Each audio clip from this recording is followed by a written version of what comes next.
하나님의 말씀을 보도록 합니다.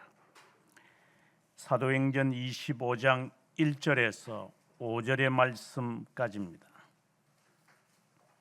교도갑니다. 베스도가 부임한 지 3일 후에 가이사랴에서 예루살렘으로 올라가니 대제사장들과 유대인 중 높은 사람들이 바울을 고소할세 베스도의 호의로 바울을 예루살렘으로 옮기기를 청하니 이는 길에 매복하였다가 그를 죽이고자 함이더라. 베스도가 대답하여 바울이 가이사랴에 구류된 것과 자기도 멀지 않아 떠나갈 것을 말하고 또 이르되 너희 중 유력한 자들은 나와 함께 내려가서 그 사람에게 만일 옳지 아니한 일이 있거든 고발하라 하니라. 아멘. 지난 시간에 우리가 이 사도행전 바울의 선교 여행을 보면서 바울의 선교 여행이 참 어려운 거구나. 이 선교라고 하는 것을 단순히 복음을 그들에게 전하는 그런 낭만적인 것이 아니다. 복음을 전하는 것이 그렇게 능력 받고 권능 받고 은사 받고 은총 받고 은혜 받으면 된다. 이런 막무가내 식의 신앙들, 어떻게 본다면 우둔한 거죠. 무모하고 우둔하고 무지하고 이러한 신앙들을 우리는 마치 꽁트가 이야기한 것처럼 너무나도 무지하게 행동을 하는 것 같아요. 사도 바울이 다메섹 도상에서 변화를 받고 난 다음에 바로 즉시로 하나님의 부름을 받은 게 아닙니다. 10년 이상을 그는 은둔 생활을 합니다. 저는 신학생들에게 숱하게 말했습니다. 신학교 졸업해가지고 바로 교회 가가지고 사역한다고 까불거리지 말라고. 이 말귀를 못 알아듣습니다. 마치 처녀 때 가졌던 그 이상을 결혼해가지고도 이루려고 합니다. 네가 결혼하기 전에 어떤 생각을 가졌든 말든 그게 무슨 소용이 있습니까? 결혼하고 나면은 다 놔두고 새로운 삶을 살아야 하는데 이게 우둔하고 미련하고 이 고집탱이들이 돼가지고 제가 과거에 살았던 대로 살려고 합니다. 그러니까 그 배우자 되는 사람들이 그게 끊기겠나 그게. 예수를 믿기 전과 예수를 믿고 난 다음에 삶은 전혀 다른 겁니다. 지 이상을 이루기 위해서 예수 믿는 사람들은 다르지 않겠죠. 왜? 내 꿈을 이루기 위해서 나는 이 학교나 이 교회나 이 신앙을 가졌으니까 그걸 이루어가면 되는 겁니다. 그것에 방해 요소가 된다면은 하나님의 권능은 무한하고 전능하기 때문에 다 해결해 주실 것이고 평지같이 사나 너는 평지같이 되리라. 얼마나 멋있는 말씀입니까? 신앙생활을 그렇게 우습게 보는 것 같습니다. 여러분도 마찬가지죠. 신앙생활을 무슨 아무렇지도 않게 그냥 지는 변화가 하나도 없이 그냥 졸졸 따라다니면 되는 줄로 아는, 늘상 제가 그런 말을 했지만 입학을 하면 졸업시켜달라고 하는 놈들이 거의 대부분 99.99%일 겁니다. 여러분도 그렇게 해서 대학을 졸업했을 겁니다. 입학을 하는 것에 우리는 중요하지 졸업하는 것은 별로 중요하지도 않습니다. 무슨 이런 해괴망측한 생각들을 갖고 있습니까?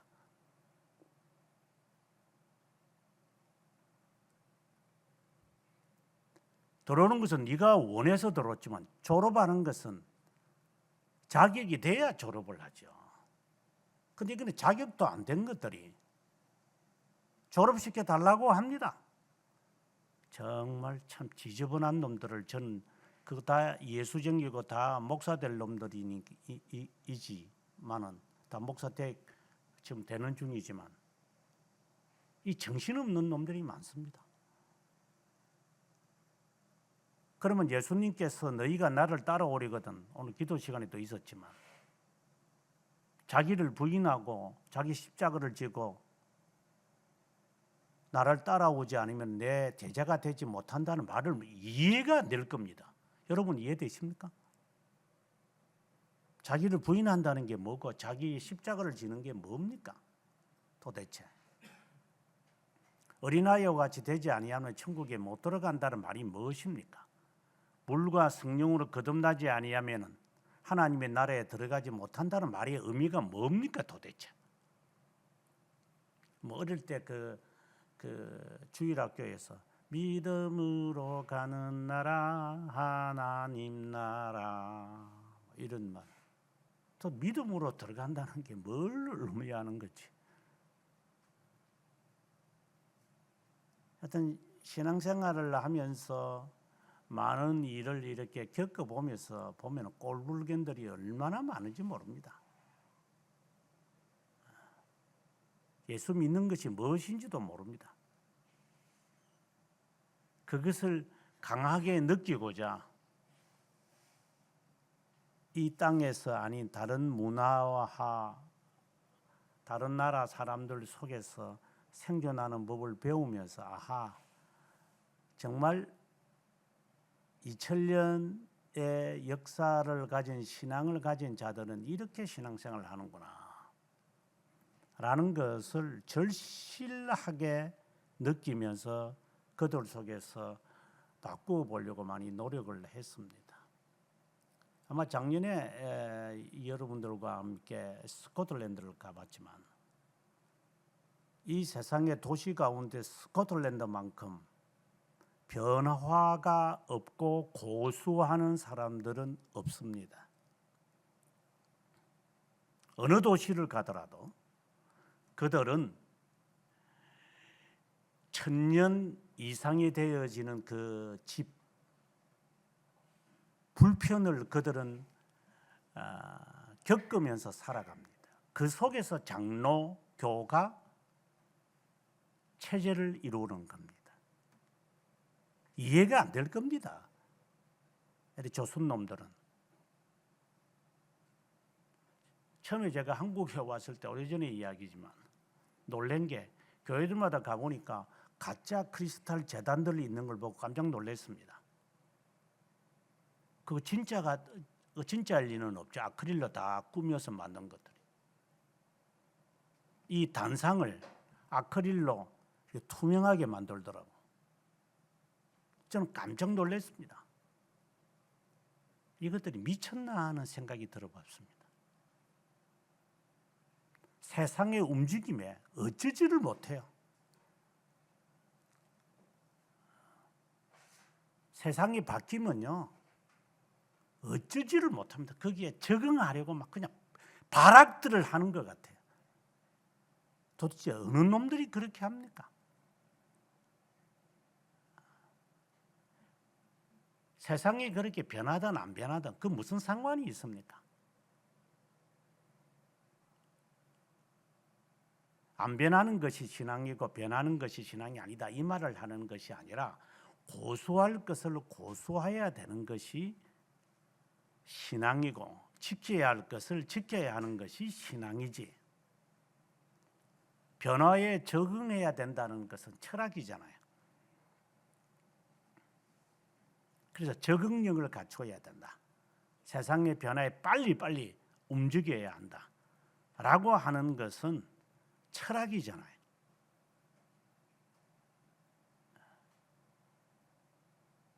과거에 지금은 저보다 나이가 좀 더 있으니까 제 동기 목사가 영월에 가서 양양에 가서 목회한 적이 있었습니다.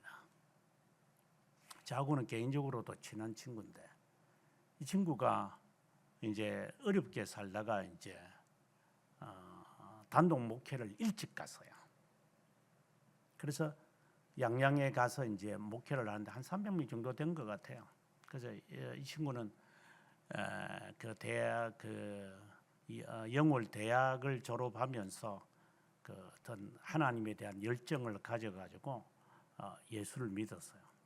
그래서 이제 그 시골에 가가지고 복음을 선포하겠다. 이래서 이제 그 교회에 가서 이제 담임 목사로 일찍 갔죠.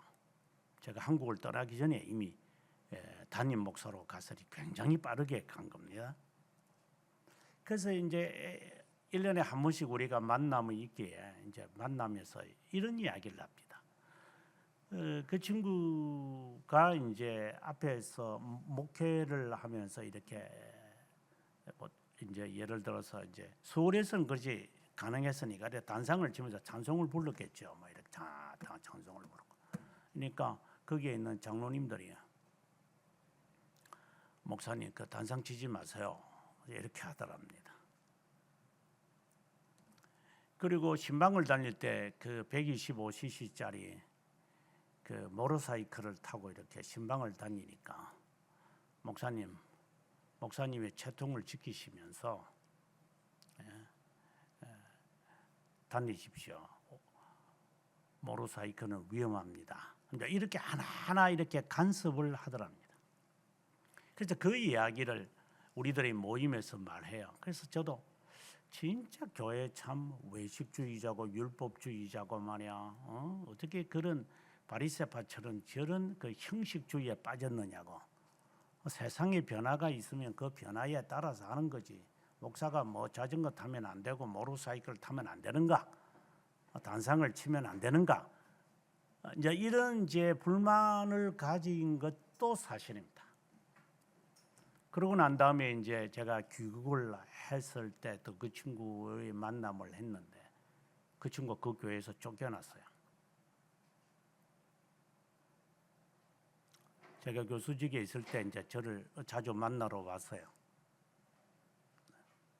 목회가 많이 힘들다고 하면서 여러 이런저런 이야기를 많이 주고받았습니다. 제가 말하려고 하는 핵심은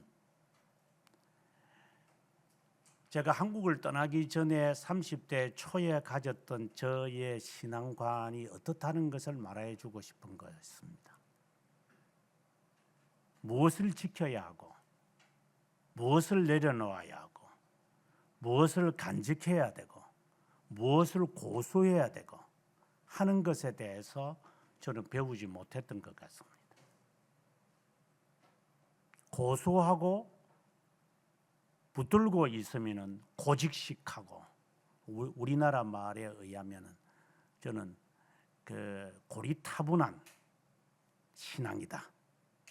이제 이렇게들 이야기하는 습관을 아주 가졌습니다. 듣는 것이, 보는 것이, 아는 것이, 말하는 것이 다 그따위들이었으니까. 그러나 세상을 보고 나니까 이거는 골치 아픈 것만 정말 탈출을 잘했구나 하는 생각을 지금도 앞으로도 변화가 없을 겁니다.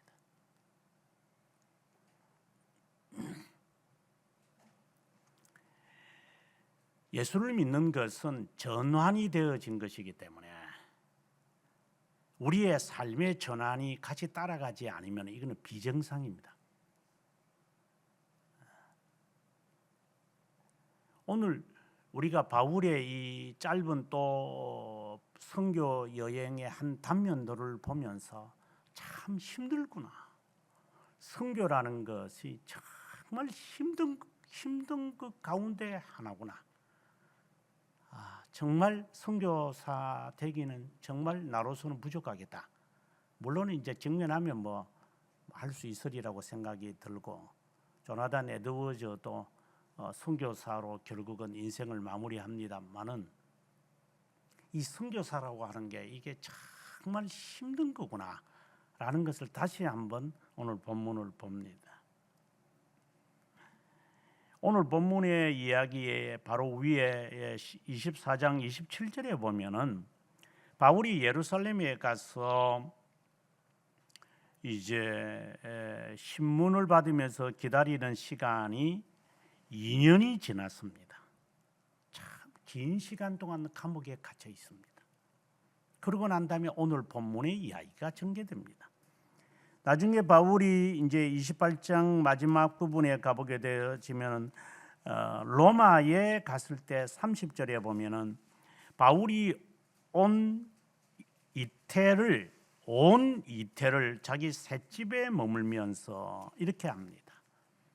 신문을 받기 위해서 2년을 그는 기다렸고 로마에 가서도 2년을 기다립니다.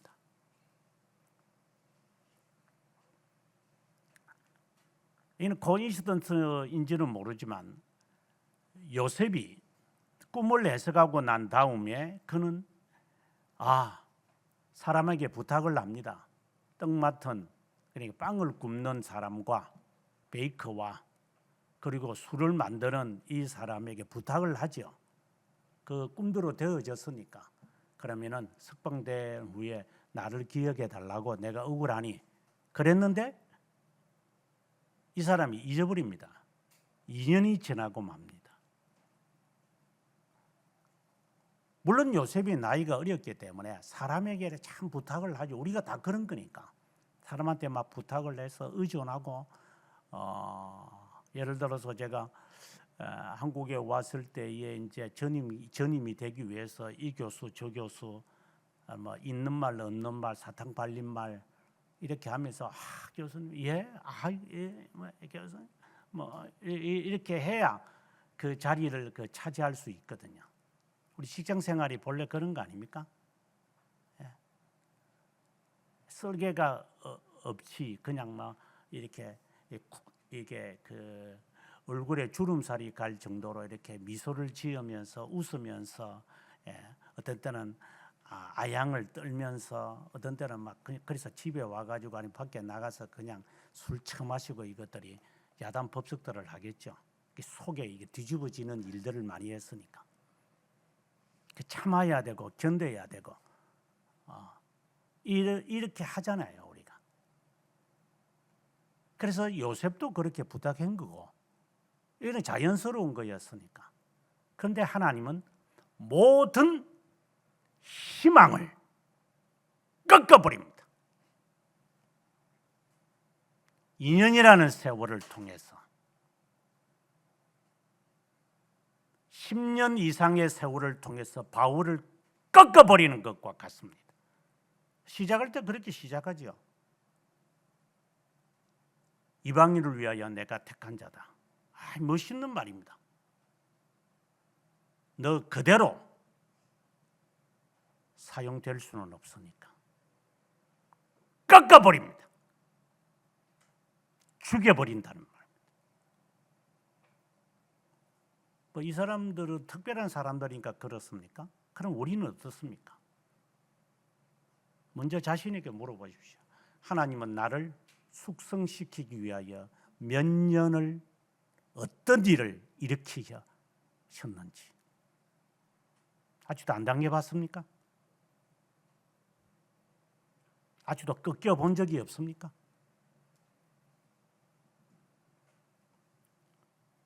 아직도 뒤집어져 본 적은 없습니까? 뭐 그래도 뭐 신앙생활 그 신앙생활이라고 보십니까? 본래 나는 뭐 순둥이가 돼가지고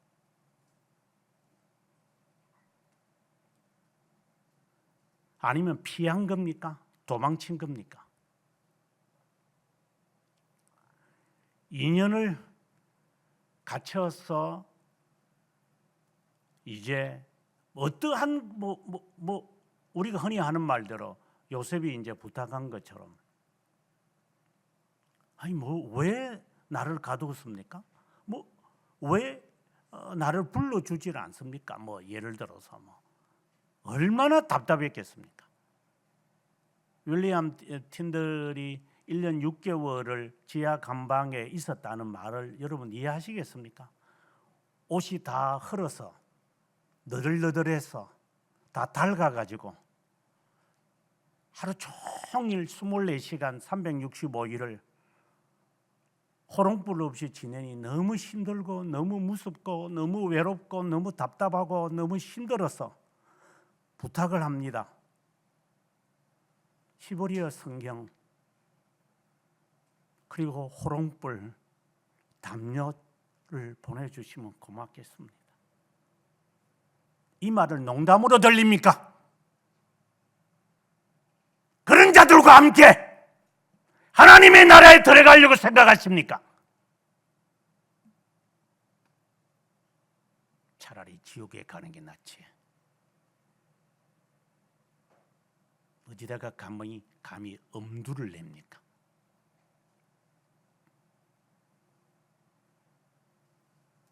그래 고생을 하라 이 말이 아니라 고생을 마다하지 마라 이 말입니다. 예수를 믿고 팔자 고치겠다고 생각하지 마라 이 말입니다.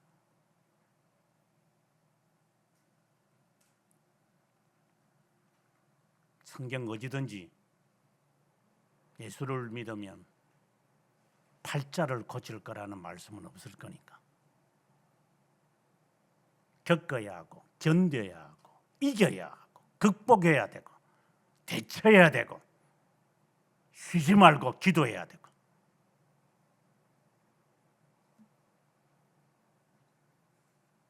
그러고 난 다음에 벨릭스 총독이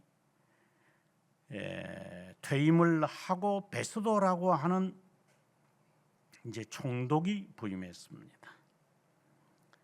부임한 지 3일 본래 이제 로마 총독의 그 총독 관저는 가이사랴에 있습니다. 지금도 가이사랴가 있죠. 아주 그 휴양지와 같은 그런 데입니다. 그 미국 같으면 LA와 같은 데죠. 우리나라 같으면 아주 따뜻한 그런 지역이죠.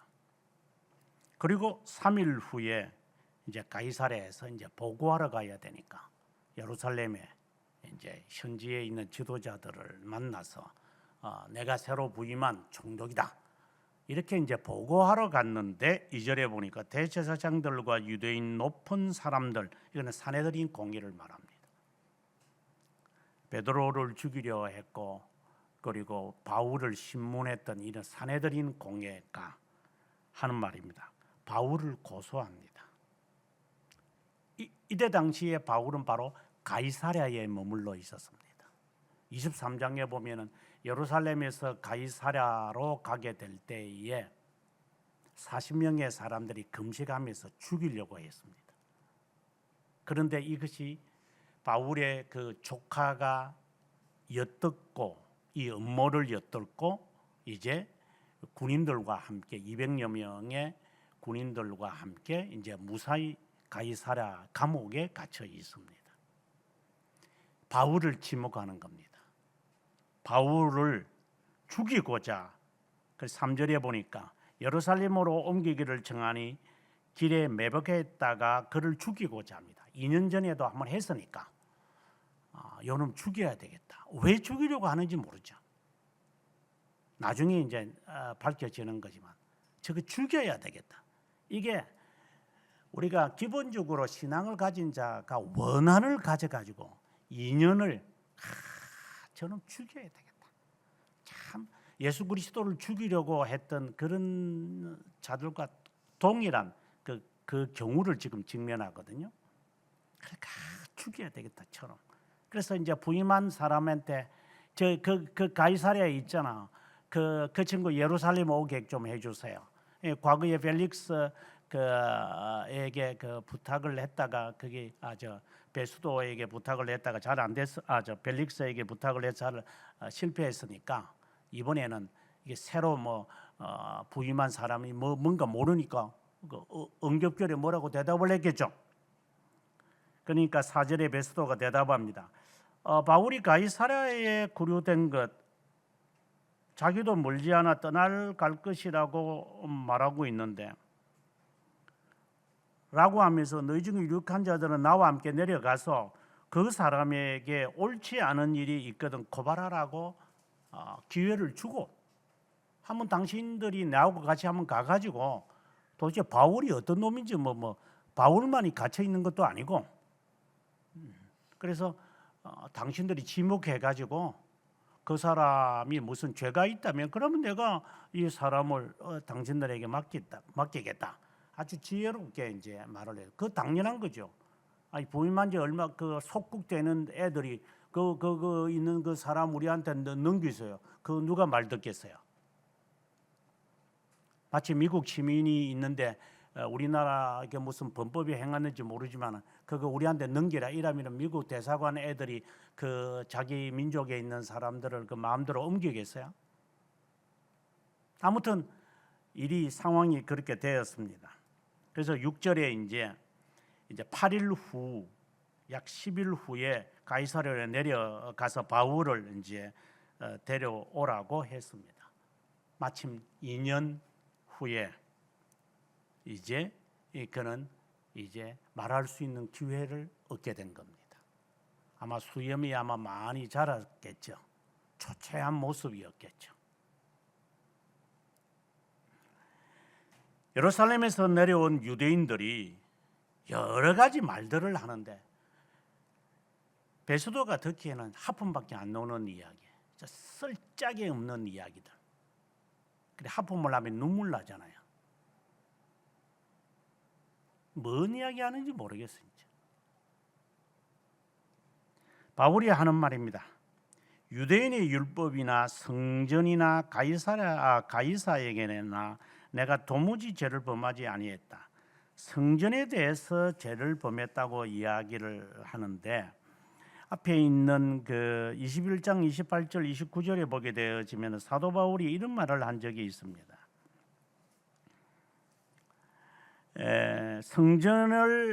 이제 그 바울을 고발할 때 이들이 이렇게 말을 합니다. 성전에 데리고 가서 우리의 성전을 더럽혔다는 겁니다. 28절에.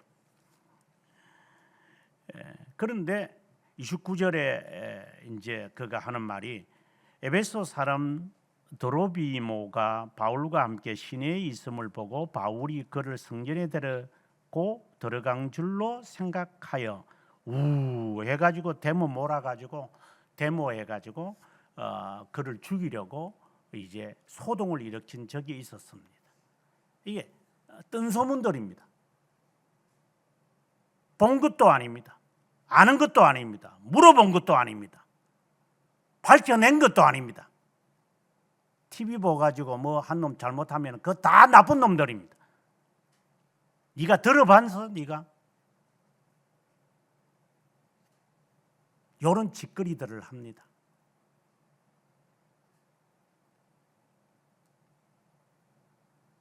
물어보려니까 조금 먹쳤지. 그럼 모르면 입 닥치고 있던가. 다 우리는 들어서 보지도 않고 지 생각으로 다 판단합니다. 베드로가 유대인의 마음을 얻게 하려고 바울에게 묻습니다.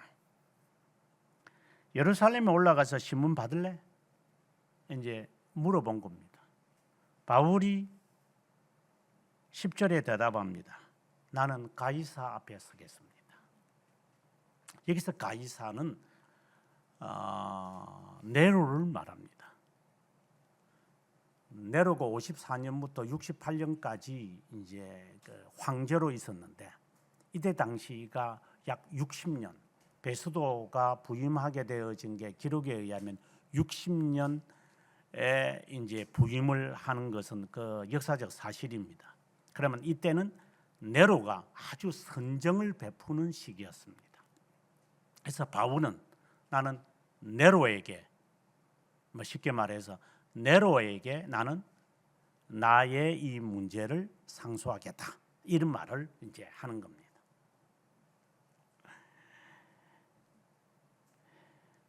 (11절에) 내가 불의하여 죽을 일이 있다면 나는 죽을 것이다. 사실이 아니면 아무도 나를 그들에게 내어줄 수 없다. 나는 가이사에게, 그러니까 네로에게 상속하겠다. 베스도가 이 말을 듣고 난 다음에 유대인들에게 하는 말이죠. 가이사에게 상속했으니까 뭐 나도 어쩔 수 없다. 그래서 예루살렘에 데리고 가지 못한다. 자, 우리는 이것을 바라보면서 23장에서도 있었던 사건이지만 유대인들이 이를 죽이려고 그럽니다. 바울을. 자기들의 그 관습을 깨뜨렸기 때문입니다. 앞서도 제가 방금 21장 28절에서 29절을 소개했지만 자기들의 관습, 뭐 쉽게 말하면 자기들의 이 행위를 거부하는 자, 보수를 말하고 고수를 말하는 게 아니라 우리들처럼 행동을 안 하면 저는 죽여버리겠다는 겁니다. 그리고 우리만 복음을, 그러니까 복음이 아니라 우리만 선택된 자인데 이것을 이방인들에게 알리는 것도 괘씸해서 죽이려 했고 끝까지 쫓아다니면서 죽이려 했고 결국은 이제 예루살렘에 오니까 앞서 말씀드린 것처럼 이방인을 데리고 다니는 거 보니까 저놈이 성전에 데리고 갔겠네. 우리말이도 오얏나무 밑에서 상토 만지지 말라고 이런 말이 있는 것처럼 얼마나 오해들을 많이 하고 이놈의 성격들이 더러워가지고 이 조선놈들이 보고 들은 것을 가지고 다 판단하는 거지. 이 조상의 DNA가 있어가지고 우리한테 그대로 합니다. 그대로. 그것처럼 이 유대인들도 그렇게 해서 이 일을 죽이려고 예수 그리스도를 죽이려고 했던 이유가 뭐죠? 그들이 고소하는 성전에 대하여 3일 만에 다 부숴버리라. 3일 만에 내가 다시 짓겠다. 그리고 자신들을 향하여 비난하고 더 나아가서 자신이 하나님의 아들이라고 하니까 나중에 이제 그 가말리엘이 하는 말이지만 가만히 놔둬라. 예수 믿는 사람들 막 이렇게 해서 사람들이 수천 명씩 예수 믿고 이러니까 그거 좀 놔둬라 좀 제발. 그거 왜 간섭해? 그 과거에 바예수라는 사람 그렇게 설치다가 한 300여 명이 막 돌아다니다가 스스로 없어졌잖아. 가만히 놔두면 스스로 없어질 거야. 그런데 이게 호들갑들을 떱니다. 이것들은 예수쟁이들이.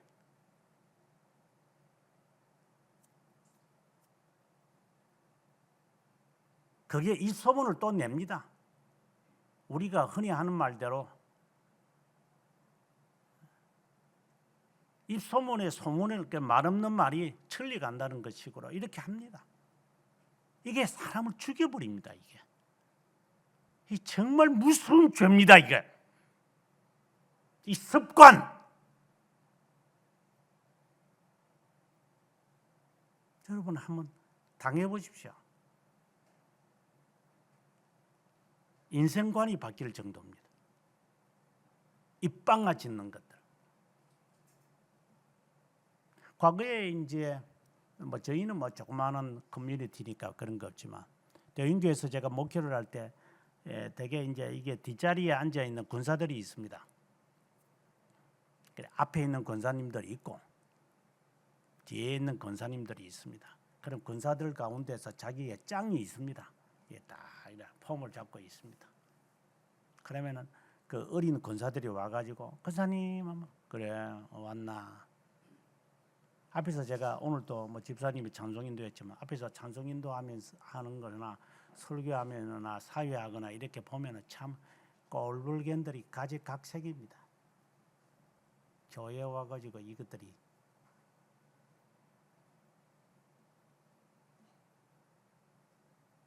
헌법책도 안 읽어봤겠지. 헌법책에 보면 예배 의식에 보면은 들어오면서부터 장로교 헌법입니다. 옆에 있는 사람하고 인사도 하지 말고 교회당에 들어오면은 조용히 자리를 앉아서 오늘 설교할 말씀을 읽고 그리고 옆에 있는 사람과 사담하지 말 것이며 기도하는 자와 이 예배가 하나님께 온전히 상달되기 위하여서 조용히 기도로 준비하라 이랬습니다. 이것들은 장로교회에 있는데도 그렇게 하는 교회가 몇 교회나 있을 것 같습니까? 이 조선 땅에. 이 장로교도도 아닙니다. 이것들은. 시끄러워서 못 견디겠어요. 들어오면서 인사하고 시끄럽고 야야 자야 마야 수가 뭔 놈이 앉아가지고 여기 뭐 여기 앉아 거기 앉지 말고 여기 앉아. 꼴불견들이 한두 번이 아닙니다. 이것들이 뒤에 앉아가지고 쳐다보고 있었어. 그래서 나는 사모가 뒷자리에 앉는 걸 아주 싫어합니다. 뒤에서 네가 뭐 임금석이야? 과거에 영화관에 가면 임금석이라는 게 있었습니다. 경찰들이 영화 보고 싶으면 뭐 그냥 이렇게 와가지고 뒷자리에 높은 뒷자리에 앉아가지고 누구 혹시 범법자가 없나 하도 간첩들이 많았으니까 당시에 그래서 영화관에 경찰들이 이렇게 바꾸고 가면서 와가지고 이렇게 몽둥이 하나 들고 와가지고 이렇게 쭉 살핍니다. 뭐 임금석에 앉아 있나?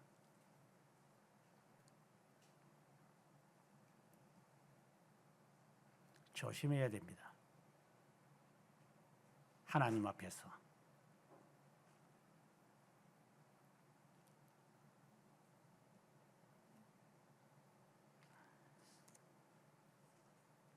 (13절에) 보게 되어지면은 이번에는 아그리빠 왕과 베니게가 베스도로 문안하러 왔습니다. 좀 잘 보이려고 왔겠죠. 여기서 아그리빠라는 것은 예수님 당시에 그 헤롯 왕의 손자입니다. 그리고 앞에 그 12장 23절에 보게 되어지면은 그 아그리빠가 예수 믿는 사람들을 그 죽일 때에 신의 소리다 막 이렇게 칭찬을 받다가 하나님이 그날 밤에 벌레를 보내어 가지고 그 먹게 죽게 만듭니다. 이 친구는 아그리빠 1세입니다. 그러니까 젊은 나이에 졸지에 죽어버렸습니다. 이 사람의 조카가 바로 아그리빠 2세, 이제 영예의 아그리빠 2세입니다. 이 아그리빠 2세는 이놈은 그 17살에 왕이 됩니다. 자기 아버지가 44살에 졸지에 이렇게 하나님이 쳐서 죽여버렸으니까. 이 사람은 이름은 유대인이지만 실제로는 로마에서 공부 다 하고 네로의 양 아버지가 되어지는 클라디우스 그와 함께 아주 그 잘 지냈던 친구. 그래서 그 덕분에 이제 유대인의 왕으로 이제 오게 되어지는, 그러니까 쉽게 말해서 유학파라고 생각하면 됩니다. 그 세상을 잘 모릅니다. 그리고 그 옆에 있는 자기 베니게라고 하는 것은 자기의 그 여동생입니다. 이 두 명이 와서 이제 서로 지낼 때 이제 베스도가 물어봅니다. 이러저러한 일이 한번 있었댔는데 하니까 이 친구가 아주 궁금해하죠. 그래요? 그럼 한번 만나보도록 하겠습니다. 이래가지고 이 아그리빠와 베니게가 베스도와 함께 이렇게 만나봅니다. 19절에 가보면은 자기들의 종교와 예수라 하는 이가 죽은 것을 살아있다고 바울에 주장하는 그 일에 관한 문제로 고발한 것뿐이다. 우리는 여기서 바울이 어떤 일로 어려움을 당하는 것이 명확하게 나와 있습니다. 자기들의 종교, 여기 종교는 미신을 말합니다. 예수가 부활했다고 하더라. 근데 이런 문제를 가지고 아니 총독이 간섭해야 될 이유가 뭔지 그거 가지고 사람을 죽인다고? 지금 로마인으로서는 이해가 안 됩니다. 종교의 문제를 가지고 사람을 죽이겠다고? 빌라도가 그래서 이상하게 생각한 겁니다. 아니 종교 문제 같으면 너희가 알아서 해. 근데 왜 죽이려고 그래 사람을? 이 못돼 처먹었습니다. 빌라도도 이해가 안 되는 문제입니다. 상식이 아니기 때문입니다. 근데 동일한 일이 생겨나는 겁니다. 베스도도 생각을 하는 그런 겁니다. 물론 자기들이 가지고 있는 다 종교가 정상이고 유일신을 섬기는 이스라엘 백성들, 유대인들이 이게 잘못됐다고 말하는 사람이기 때문에 그 종교 문제를 가지고 사람을 죽이겠다고 그런다. 그리고 사람이 죽었다가 살아났다. 그걸 믿을 사람은 어디 있어? 저거들만 믿지. 그러니 이 아그리빠도 그 이야기를 듣고 22절에 나도 한번 말을 들어봤으면 좋겠습니다.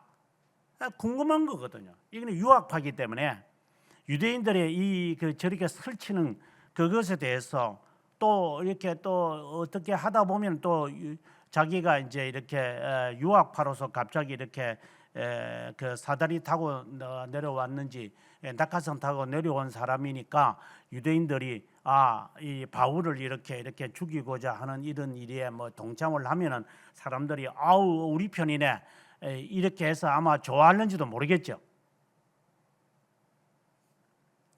25절에 가보게 되어지면은 죽일 죄를 범한 일이 없더이다.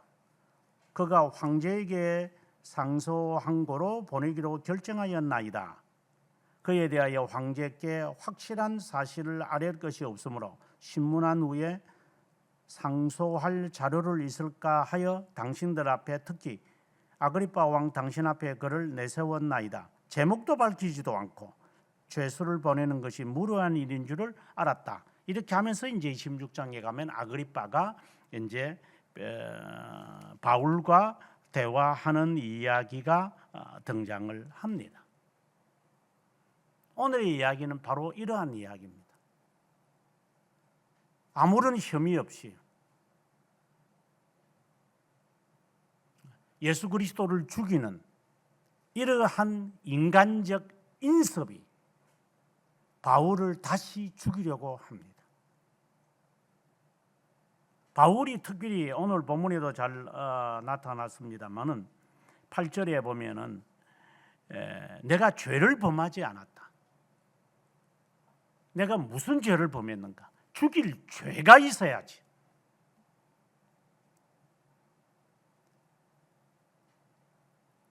정말 죽일 죄가 있어야 될 텐데. 이 관습에서 우리가 벗어나지 않으면 이는 습관입니다. 이게 습관, 문화, 이 조선의 문화 이거. 그것이 무엇이든지 간에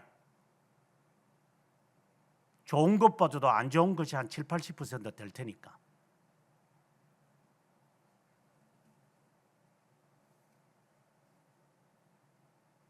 증거도 없이 어쨌든 죽여야 되겠어. 음모를 꾸미면서 종교 지도자들이 하는 짓거리가 이겁니다. 죽이겠다고 하는 겁니다. 이단에 대해서 제가 늘 이야기하면서 그런 말을 하지만 신천지 들어오지 말라고 그렇게 스티커를 갖다 붙이는 그 교회가 많죠. 뭐 교회들 가보면 거의 다 그런 거니까 엘리베이터에 갖다 붙여놓고 있어요. 저는 그걸 볼 때마다 참 한심한 놈들. 그렇다고 신천지가 그거 보고 도망가겠냐?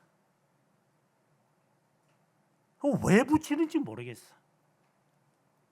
성도들이 신천지에 빠지지 않게 하기 위해서 교회가 대처하는 것이 뭔데? 이단 강의 몇 강의 하고 그걸로 끝내는 거.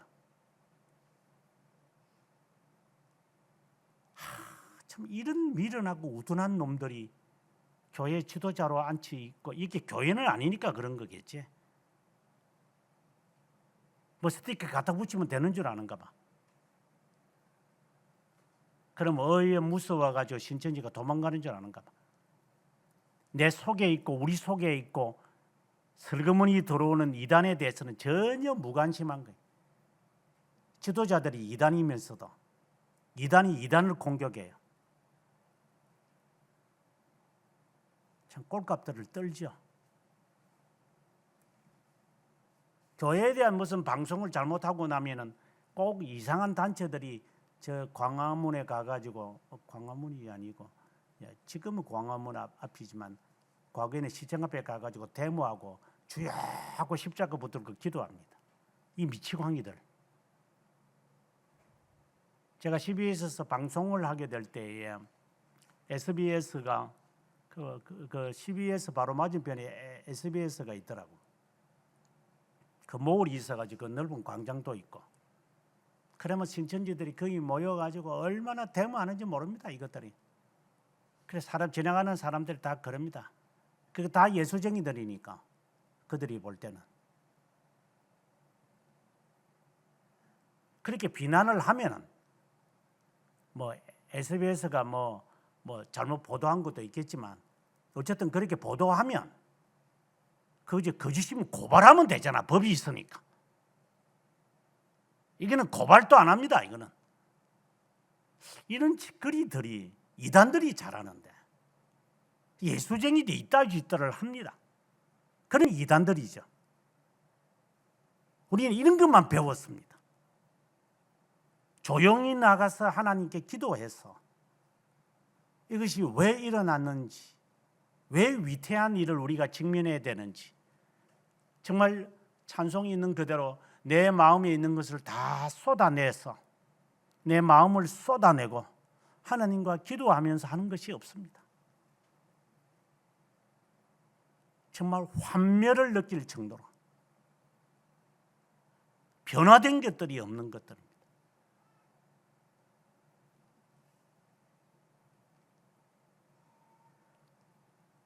저는 이런 사내들인 공회에 있는 이 지도자들, 당시의 지도자들, 뭐 지도자들이 나쁜 사람들은 아니지만 어쨌든 이러한 것을 공모 음모를 꾸미는 놈들,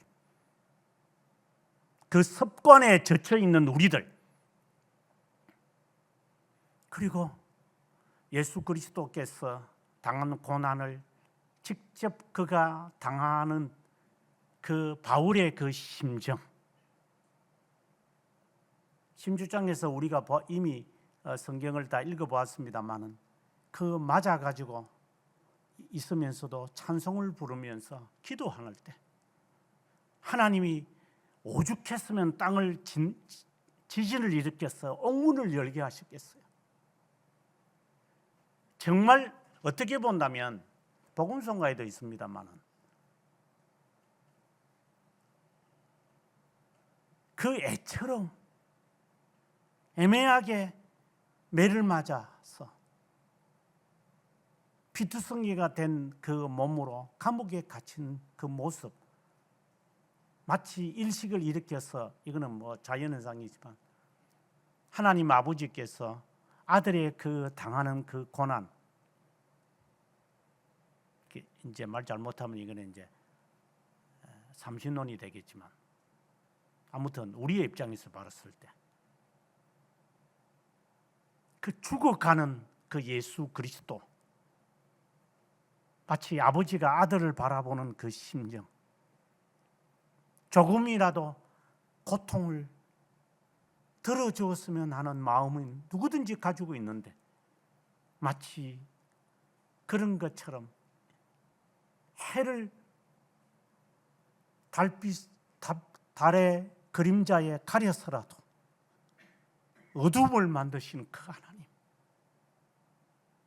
오죽하셨으면 하나님이 지진을 일으키셨을까? 만약에 우리에게 처절하게 당하는 애매한 고통을 당할 때, 언젠가 그런 설교도 있지만 하나님은 당신을 위해서 기스기야처럼 태양의 그림자를 바꾸는 것처럼 국가의 제도를 바꾸서라도 하나님이 나를 건지셨다는 그러한 경험이 없다면 신앙 되돌아보라고. 한 번이라도 겪어봐. 아니면 지옥 가든지.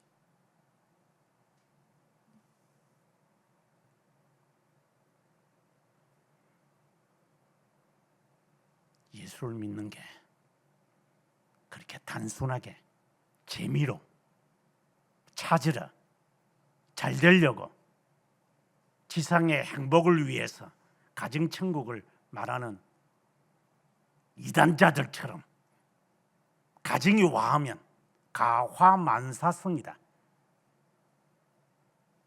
예수쟁이 입에서 그따위 소리가 나오고 가정이 다 화목해요. 신앙도 다 좋은 거다. 어른 놈이 그렇게 말을 하든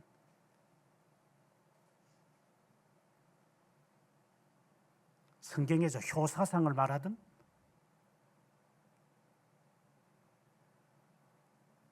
오계명이 효사상을 말한다고 누가 말하든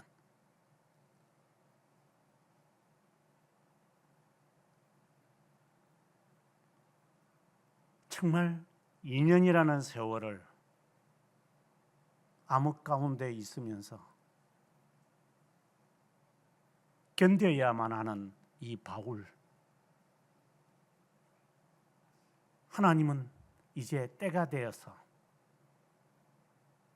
펠릭스를 퇴임시키고 베수도 총독을 오게 해서 이를 이제 로마로 보내야만 하니까,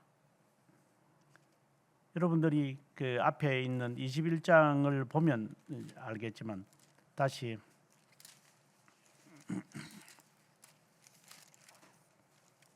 23장에 가보면 23장 11절에 가보면 바울이 사내들인 공회에서 어림을 당하고 막 데모들이 일어나가지고 찢어 죽이겠다고, 바울을 찢어 죽이겠다고 10절에 이렇게 되어졌던 상황에서 이제 로마 군인이 이제 군대로 아마 이를 데리고 간 것 같아요. 뭐 지금 같으면 대사관으로 데려갔겠죠. 11절에 주님이 바울 곁에 서서 담대하라, 내가 예루살렘에서 나의 일을 증언한 것 같이 로마에서도 증언해야 하리라. 이 말을 그가 들으면서 얼마나 많이 울었을까. 주님이 직접 그의 옆에 서서 바울아, 아마 이렇게 하셨는지도 모르죠. 많이 힘들 거다. 그러나 이렇게 가이사 앞에도 서야 된다. 그래서 2년 후에 그는 베스도에게 나는 로마로 가야 되겠습니다. 아마 이 말씀을 누가가 그 옆에서 말했는지도 모르죠. 누가가 기록해 놨으니까. 나는 로마로 가야 된다. 나는 가야 할 곳이 있기 때문이다. 해야 할 것이 있기 때문이다. 하나님이 나에게 준 소명이다. 이거는. 그 방법은 중요하지 않습니다. 방법은 쫓겨가든 추방당하든 끌려가든 체인에 착고에 갇히든 아무 상관없다. 내가 예루살렘에 네가 오고 싶어서 온 것도 아니다. 너 죽는 줄 알고 왔을 거다. 그 왔으니 이제 이렇게 해서 로마까지도 가야 된다. 나중에 여러분들이 27장을 읽겠지만 폭풍과 몰아치고 많은 사람들이 어려움을 당할 때도 어젯밤에 내가 섬기는 하나님이 내 곁에 서서 바울아, 두려워하지 말라고. 얼마나 무서웠겠어요. 강의 어려움, 바다의 어려움, 40에 하나 감한매를 내가 3번이나 맞았고 민족의 어려움을 당하면서 내가 다 견뎌냈다. 어느 누구도 나에게 내 상처 외에는 자랑하지 말라고. 나는 여러분들에게 묻고 싶습니다. 그런 자와 함께 그리스도 앞에 설 수 있다고 생각하십니까? 아니면 앞으로 남은 인생이 있으니까 이런 시련과 시험과 환난을 제가 당할 때 잘 준비해서 제가 잘 이기도록 할게요. 이렇게 기도를 하든지,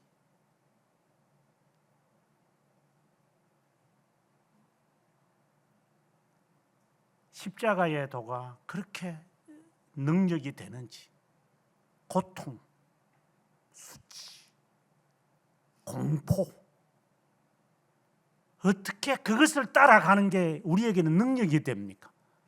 세상에 볼 때는 저게 미친놈이지 제가.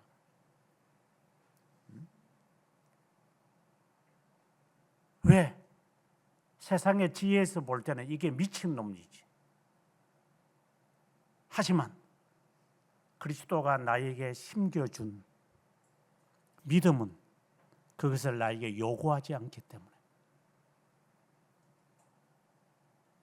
사서 고생하라는 게 아니라 그리스도 때문에 목적을 분명히 하십시오. 네가 잘못한 것 때문에 고난 당하는 것을 말하는 게 아니라 그는 당하십시오. 피하지 말고. 잘못 투자했으면 동그라미 한 7개가 날아가더라도 당하십시오. 그거 가지고 주둥이 내밀지 마십시오. 뭐 그 기도해서 했는데, 기도해서 했든 안 했든 네가 하고 싶어서 한 거잖아. 네가 무서워서 그만둔 거잖아. 네가 싫어서 안 한 거잖아. 그것을 그리스도 때문에 당하는 환난과 비교하지 말고 그냥 겸손하게 받아들이고, 그리스도 때문에 내가 이 수치와 매를 맞는다면 비투성이가 되더라도 2년이든 4년이든 10년이든 당신이 나를 부르실 때까지 2년 후에 하나님께서 바로에게 꿈을 허락하셔서 꿈을 해석하게 하게끔 하시는 이런 변화가 있을 때까지 조용히 그 고난을 씹으면서 우리가 살아갈 수는 없을까? 하나님의 자녀는 이런 것이 아닌가? 그 가운데서 그들은 영롱한 소망을 그들은 바라며 살아가는 것이 아닌가? 다윗에게 지혜를 준 자가 누구냐? 수탉에게 슬기를 준 자가 누군지 너는 아느냐? 욥에게 물으셨던 주여, 저희에게 지혜와 명철이 있어야 함을 주님께 고백합니다. 여호와를 두려워할 줄 아는 자가 지혜의 기반을 다지고 있는 것을 우리가 압니다. 하나님을 두려워하는 마음, 하나님께서 우리를 두렵게 하실 때에 겸손하게 죽은 자처럼 엎드릴 줄 아는 자 되기를 주님께 고백합니다. 하나님의 주권자이시며 하나님의 섭리자이심을 인정할 때 내 삶을 어떻게 정렬해야 하는지 지혜를 얻으며 살아가기를 주님께 간구합니다. 복잡하게 얽혀져 있는 세상의 일들을 풀어가기에는 너무나도 부족한 지혜가 많아서 혹자는 AI에게 의존하여 짧고 짧은 간소한 것을 통하여서 쥐새끼처럼 살아갈 때가 있고, 어떤 자들은 탐구하고 또한 깊은 것을 연구하기 위하여 수고하여 얻은 것을 지혜로 전환시켜 살아가는 자들도 있고, 또 어떤 자들은 하나님의 권능을 믿는답시고 하나님은 나의 하나님이라 여기며 착각하면서 세상의 일들을 마치 바다 위에 떠 있는 뗏목처럼 살아가는 자도 있고, 세상 속에 속화되어져서 잘 사는 것이 하나님의 복된 자라고 착각하며 살아가는 자도 있는 가운데 저희들이 살아갑니다. 하나님 말씀을 통해 지혜를 얻어 자신의 의무와 임무를 하나님의 명령과 계명과 어떻게